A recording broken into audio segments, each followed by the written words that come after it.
मुश्किल नहीं है कुछ दुनिया में तू जरा हिम्मत तो कर। मुश्किल नहीं है कुछ दुनिया में तू जरा हिम्मत तो कर। ख्वाब बदलेंगे हकीकत में तू जरा कोशिश तो कर। ख्वाब बदलेंगे हकीकत में तू जरा कोशिश तो कर। हेलो एवरीवन, आप सबका अपना परिवार ऑनलाइन मस्त क्लासेज में आप सबका तहे दिल से स्वागत है। आप सब देख रहे हैं ऑनलाइन मस्त क्लासेज। आई होप डैट कि आप सब बहुत ही अच्छे होंगे। आज के इस लेटेस्ट वीडियोस में हम आप सबको साइंस के महत्वपूर्ण प्रश्नों से रूबरू कराने वाले हैं, जो भी है ना 1 to 5 या 9-10 के है ना बीपीएससी के थ्रू एग्ज़ाम देने वाले हैं। आई होप डैट कि बीपीएससी का प्रश्नों का स्तर जो है यही रहने वाला है। आपके लिए वीडियो बहुत इंपॉर्टेंट है, आप अंत तक देखिए और देखिए कि आपको ना इसमें से कितने प्रश्न याद है और कितने प्रश्न याद नहीं है। तो आप लोग सभी लोग फटाफट सेशन को लाइक कर दें, नए हैं तो चैनल को सब्सक्राइब कर ले। 20+ आपको प्रश्न लेकर आया हूं जो कि इम्पोर्टेंट है। चलिए यहाँ पे शुरुआत करते हैं क्वेश्चन नंबर 1 से। एस्टोमेटा के खुलने और बंद होने की क्रिया कौन नियंत्रित करता है? बहुत अच्छा क्वेश्चन है। एस्टोमेटा के खुलने और बंद होने की क्रिया को कौन नियंत्रित करता है? द्वार कोशिका, सहचर कोशिका, चालनी कोशिका या मूलरोम? बहुत इंपॉर्टेंट प्रश्न है।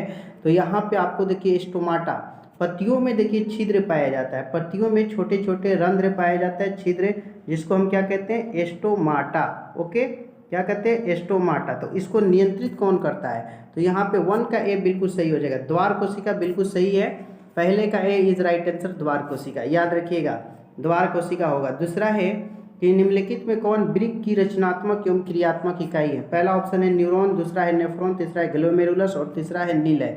इंपॉर्टेंट प्रश्न है, वृक्क की रचनात्मक एवं क्रियात्मक इकाई। तो देखिए वृक्क की जो क्रियात्मक और रचनात्मक इकाई है उसे हम नेफ्रॉन कहते हैं, है ना। न्यूरॉन दूसरा चीज़ है। न्यूरॉन जो है तंत्रिका ऊतक की क्रियात्मक और रचनात्मक इकाई होती है। तंत्रिका की रचनात्मक एवं क्रियात्मक इकाई को क्या कहते हैं? न्यूरॉन। और वृक्क की रचनात्मक एवं क्रियात्मक इकाई को नेफ्रॉन कहते हैं। ठीक है। अब देखिए अगला है कि अमीबा अपना भोजन कैसे पकड़ता है? स्पर्शक द्वारा, जीभ द्वारा, कुटपाथ द्वारा, मुंह द्वारा? पूरी एक्सप्लेनेशन के साथ हम बताएंगे।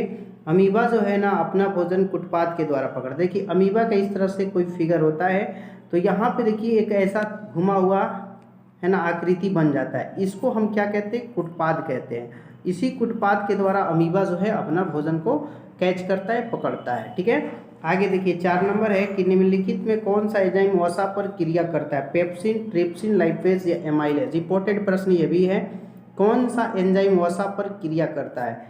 पेप्सिन, ट्रिप्सिन, लाइपेज या एमाइलेज? तो याद रखिएगा इसमें आपका बिल्कुल सटीक आंसर सी ऑप्शन हो जाएगा, लाइपेज। लाइपेज जो है वसा पर क्रिया करता है। एक एक क्वेश्चन को समझना है।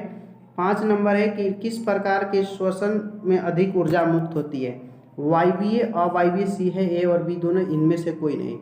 तो देखिए श्वसन अधिक है ना, श्वसन से अधिक ऊर्जा मुक्त होती है, तो ये देखिए आपका इसमें ए ऑप्शन होगा। वायवीय जो श्वसन है वायु की उपस्थिति में होता है, इस बात को आप लोग ध्यान में रखिएगा।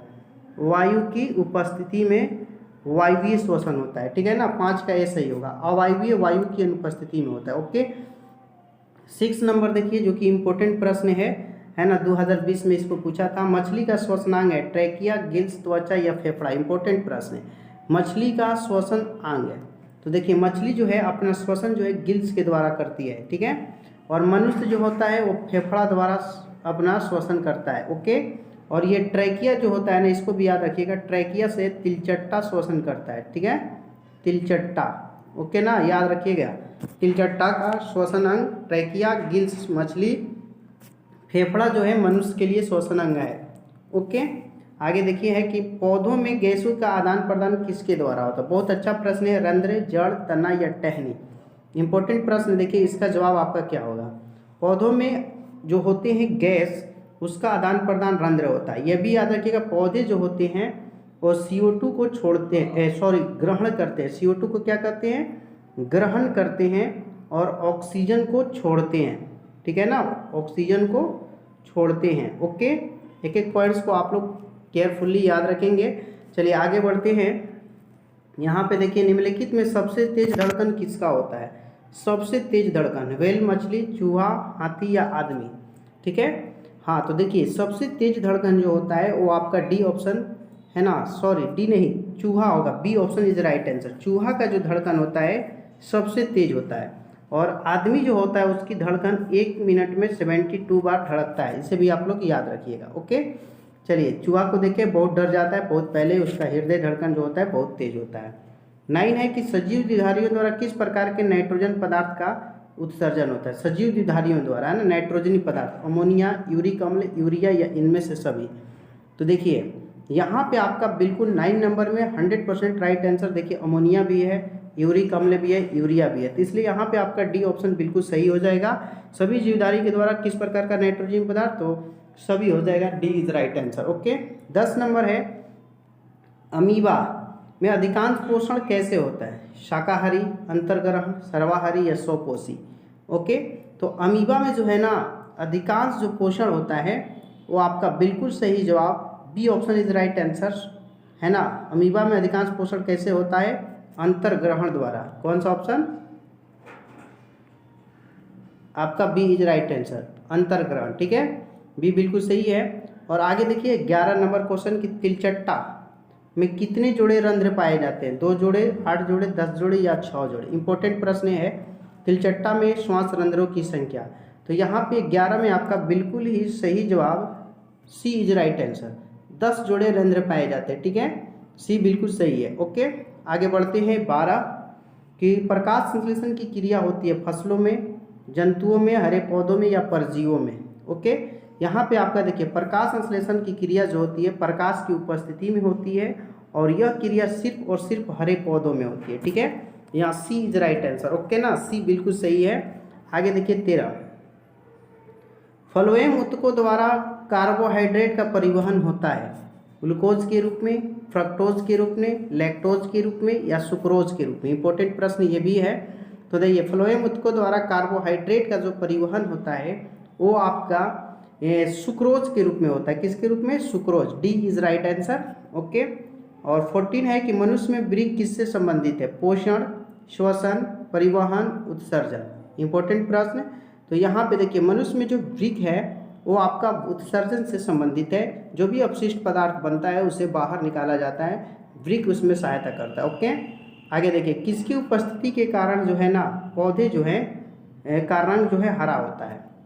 क्लोरोफिल, ल्यूकोप्लास्ट, फाइटोक्रोम, इनमें से कोई नहीं। इंपॉर्टेंट प्रश्न यहाँ पे आपका बिल्कुल सटीक आंसर आपका ए हो जाएगा, क्लोरोफिल। क्लोरोफिल के कारण पौधे का जो रंग होता है वो हरा होता है। ओके, 16 नंबर है कि पौधे में उत्सर्जित पदार्थ क्या है, गोंद, टैनिन, रेजिन, इनमें से सभी। तो आप लोग देखे होंगे गोंद भी निकलता है अपशिष्ट पदार्थ के रूप में, टैनिन भी निकलता है, रेजिन भी निकलता है। ये सब जो है उत्सर्जित पदार्थ के रूप में निकलते हैं, इसलिए यहाँ डी एकदम बिल्कुल सही है, इनमें सभी। ओके, चलिए आगे देखिए 17 नंबर कि मानव हृदय में कोष्ठकों की संख्या कितनी होती है, 2, 3, 4 या 5। बहुत अच्छा प्रश्न है। मानव हृदय में कोष्ठकों की संख्या, तो यहाँ पे कोष्ठक जो पूछा है वो मानव हृदय में 4 कोष्ठक होते हैं। इसको याद रखिए, चेम्बर कहते हैं। एक का नाम बायां नीले, दायां नीले और बायां अलिंद और दायां अलिंद, इस तरह से 4 को होता है। ठीक है ना। अगला क्वेश्चन 18 है कि कवक में पोषण की कौन सी विधि पाई जाती है, मृतजीवी, समभोजी, स्वपोषी या इनमें से कोई नहीं। तो कवक जो होते हैं इस तरह का आपने फिगर देखा होगा, इस तरह से फिगर होता है कवक का, जिसको गोबर छाता भी कहते हैं, है ना। और इसके में जो पोषण होता है वो आपका मृतजीवी पोषण होता है। ओके, यहाँ पे ए ऑप्शन बिल्कुल सही है। हाँ, यहाँ पे देखिए हमारा जो शरीर है उसका पीएच परास के बीच कार्य करता है। पीएच कितने पीएच स्केल का, 4 से 4.8, 5 से 5.8 या 6 से 6.8 या 7 से 7.8। तो हमारे शरीर का जो पीएच स्केल होता है जो कार्य करना है वो आपका 19 में बिल्कुल ही सटीक आंसर डी होगा। 7 से 7.8 के बीच हमारे शरीर का पीएच स्केल कार्य करता है। ओके, 20 नंबर है कि स्वपोषी पोषण के लिए आवश्यक क्या है, पर्णहरित यानी जिसको क्लोरोफिल कहते हैं, सूर्य का प्रकाश, कार्बन डाइऑक्साइड या इनमें से सभी। तो यहाँ पे देखिए आपको हम बिल्कुल सटीक आंसर बताते हैं। स्वपोषी जो पोषण होता है इसमें ये भी जरूरी है, सूर्य का प्रकाश भी है और कार्बन डाइऑक्साइड, इसलिए D4 है ना, दिवसेना इज राइट आंसर हो जाएगा। ये डी बिल्कुल सही आपका होगा। ओके, अब ये देखिए समान अनुसूथिलन दाब कितना होता है, 80 mm, 100 mm, 120 या 130। देखिए है ना, बहुत अच्छा क्वेश्चन है। एक स्वस्थ व्यक्ति जो होता है उसका रक्तचाप जो होता है, ये पहले आपको बता देता है, 120/80 mmHg होता है। ये आपको रक्त दाब, ब्लड प्रेशर होता है। तो इसमें से सामान्य अनुशीतलन दाब पूछा है, अनुशीतलन दाब। तो इसमें आपका 21 नंबर क्वेश्चन में बिल्कुल सही जवाब 80 होना चाहिए। सामान्य अनुशीतलन, अनुशीतलन जो होना चाहिए 80, अभी लिखे थे ना यहाँ पे 80 होना चाहिए। ओके। हाँ 22 देखिए यहाँ पे, रुधिर का कौन सा अवयव रक्त स्राव को रोकने में मदद करता है। आपने पढ़ा होगा कि रुधिर जो होते हैं 3 टाइप्स के होते हैं, एक का नाम आरबीसी है, एक का डब्ल्यूबीसी है, और एक जो है प्लेटलेट्स होता है। प्लेटलेट्स, लसिका, प्लाज्मा, प्लेटलेट्स या इनमें से सभी। तो इसमें आपका बिल्कुल ही सटीक आंसर आपका प्लेटलेट्स हो जाएगा। ये जब भी कोई शरीर के अंग कट जाते हैं तो उसको क्या करता है, रोकने में मदद करता है। इसलिए 22 का जो है आपका सी इज राइट आंसर। पीते कहाँ से स्राव होता है, अग्न्याशय से, यकृत से, छोटी आंत से, या इनमें से कोई नहीं। इंपॉर्टेंट प्रश्न है। तो यहाँ पे आपका बिल्कुल 23 में बी इज राइट आंसर। पीत रस जो होता है यकृत से स्रावित होता है। एक पॉइंट यहाँ पे आप लोग नोट्स करेंगे, यकृत जो होते हैं मानव शरीर की सबसे बड़ी ग्रंथि है। मानव शरीर की सबसे बड़ी ग्रंथि यकृत है। इसका वजन जो होता है 1.5 kg, दिमाग में रखिएगा, 1.5 kg इसका वजन होता है। ठीक है ना। पितरस कहाँ से स्रावित होता है, यकृत से। इसका वजन कितना होता है, 1.5 kg। यहाँ अगला क्वेश्चन देखिए 24 की, मछली में हृदय की कोष्ठों की संख्या 2, 3, 4 या केवल 1। इंपॉर्टेंट प्रश्न है। अभी पीछे हमने पढ़ा है कि मानव का जो होता है कितने कोष्ठक होते हैं, 4, लेकिन अब हमें बताना है कि मछली में कितने होते हैं। हाँ तो इसका देखिए आप लोग मिलाएंगे, बिल्कुल ए ऑप्शन सही हो जाएगा। मछली में 2 कोष्ठक होते हैं, याद रखिएगा, मछली में 2 कोष्ठक। 25 नंबर है, निम्नलिखित में किस में वो कोशिका का ऊर्जा मुद्रा के रूप में जाता है, एडीपी, एटीपी, डीटीपी या पीडीपी। कोशिका के ऊर्जा मुद्रा है ना, तो कोशिकीय ऊर्जा मुद्रा जो है एटीपी को कहा जाता है। B is right answer. ठीक है, 25 में आपका बी 100% सटीक आंसर हो जाएगा। ओके। और 26 नंबर आपका क्वेश्चन है कि पत्तियों में गैसों का आदान प्रदान कहाँ होता है। 2018 में इसको पूछा गया है। सिरा से, रंध्र से, मध्य सिरा, ये इनमें से कोई नहीं। ठीक है, तो पत्तियों में गैसों का आदान प्रदान जो होता है वो रंध्र से होता है। B4 है ना, बम्बई इज राइट आंसर, रंध्र, जिसको स्टोमाटा कहते हैं, है ना। तो जो भी बीपीएससी के थ्रू अपनी टीचर बहाली की तैयारी कर रहे हैं उनके लिए इंपॉर्टेंट प्रश्न था। आप इसका एक बार प्योर देख लें कि 26 प्रश्न में आपने कितने सही है। सभी लोग इस वीडियो को लाइक करेंगे, दोस्तों और साथियों में शेयर करेंगे, और पहली बार आप इस चैनल पर आए हैं तो चैनल को सब्सक्राइब करके बगल का बेल आइकन भी क्लिक कर लें ताकि लेटेस्ट वीडियो का नोटिफिकेशन आपको मिलता रहे। आपको यहाँ पे SST, सामाजिक विज्ञान में हिस्ट्री, ज्योग्राफी, साइंस में आपको बायो, फिजिक्स और केमिस्ट्री के सभी प्रश्न आपको 6 to 8, इसके बाद आपको 9 to 10 सब मिलेगा आपको एकदम बेसिक से, जिससे आपकी तैयारी बहुत ही महत्वपूर्ण हो जाएगी और आप परीक्षा में बहुत ही अच्छा प्रदर्शन करेंगे। आई होप डेट कि ये वीडियो सब लोगों को पसंद आया होगा। फिर मिलेंगे इसी तरह के बेहतरीन और शानदार वीडियो के साथ अगले वीडियो में। जय हिंद, जय भारत।